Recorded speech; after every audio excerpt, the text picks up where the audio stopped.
boy covered with red marks whenever he returns home from school. As she drove him home from school, she gripped the wheel until her knuckles turned white. She tried not to let her son see how upset she was. When they got home, she gently asked him to show her his arm. His eyes met the floor as he lifted up his sleeve. And there it was.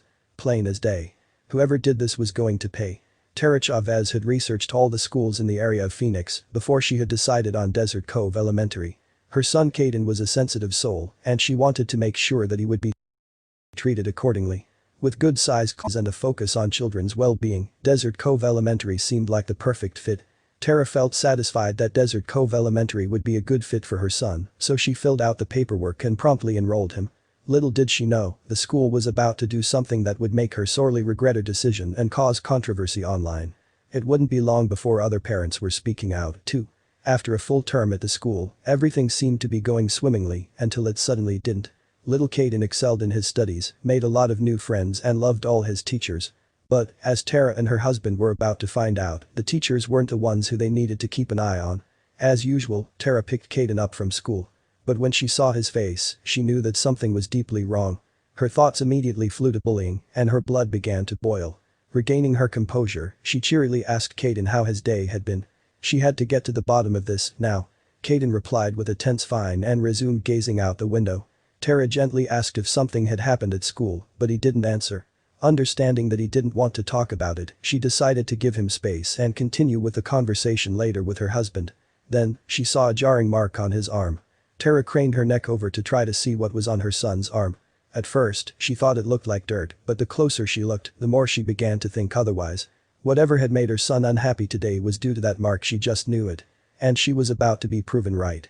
Tara's mind became full of suspicions. But instead of demanding that Caden show her his arm, she decided to focus on the road and deal with the issue when they got home. She gripped the wheel until her knuckles turned white, trying not to let Caden see just how upset she was. Whoever did this was going to pay. When they arrived home, Caden headed straight towards his room, but Tara stopped him. She called her husband, pulled out a chair and invited Caden to take a seat. Her husband playfully caught Caden and perched him on the seat. Tara asked him to show them his arm. He looked down as he lifted up his sleeve. And there it was. What the school did to him. Plain as day. I asked if he was given a choice, and he said, no, she just grabbed my wrist and put the stamp on, the angry mom explained in an interview. The mark was ink. But he hadn't written on his own arm.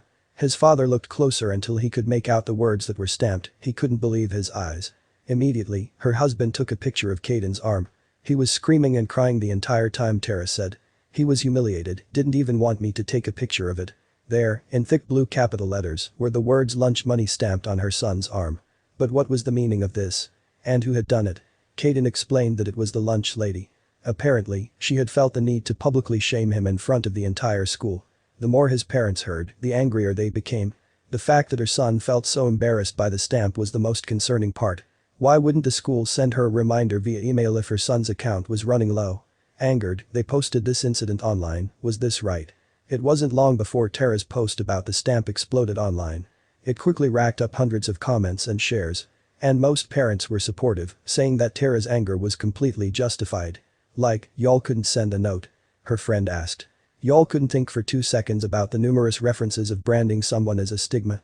Shortly after the post went viral, Tara heard from them. What did they have to say for themselves? Of course, the school's representatives denied everything. They acted as though they had no idea what was really going on in their own school. Cornered by local media outlets clamoring for an interview, they were under pressure to make a statement about the incident. The outraged parents wanted answers. And all eyes were on the school's principal. Desert Cove principal, Stacy Orist, stated that cafeteria staff had never intended to embarrass students with reminder stamps and that they are always supposed to ask them if they want a stamp or a reminder slip. But that answer wasn't good enough for Tara or the other parents who were on her side. And it certainly wasn't a good image for Desert Cove Elementary School. A lot of parents decided to stand behind the family, saying that Tara's reaction was totally justified. One thing was for sure. They wanted the reminder stamps gone. The following Monday, the school was forced to make an official statement on the matter. Paradise Valley Unified School District spokesperson Becky Calbot tried to explain. It was never the intention of Desert Cove Elementary School administration and staff to embarrass any student by using the stamp, she said. So, what were they going to do about it? She continued, students were given the choice between a letter or reminder stamp. Going forward, Desert Cove Elementary School will send a letter home notifying parents of low lunch balances.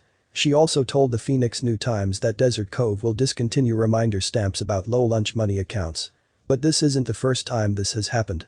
John Byven's son, a third grader who attends Gardendale Elementary School, came home with a similar stamp on his arm.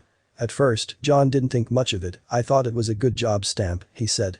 But when John took a closer look at his son's arm, his initial nonchalance quickly turned to fury. John and his wife send their son to school with packed lunches, but allow him to occasionally buy treats from the school's cafeteria. But what angered John the most was that his son had had a positive balance on his cafeteria account at the end of the term. At the time of the offending stamp, John's son still had a balance of $1.38. "They herd these kids like cattle," the angry dad said. He also said that his son was branded. "When you start stamping a message on a child's body instead of calling it's not okay," he said in an interview. Then, he saw that it was a stamp that said, "I need lunch money." John was surprised, as the school usually sent them a notification when his son's account was running low.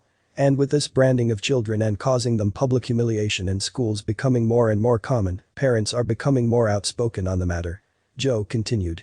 "It's a form of bullying and shaming the kids. What do you think? Are parents right to be outraged by this branding system in schools?" Desert Cove Elementary School is in an affluent neighborhood, and only 32% of the students attending school there qualify for reduced price or free lunches.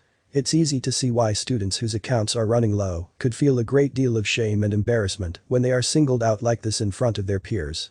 Do you think this is fair?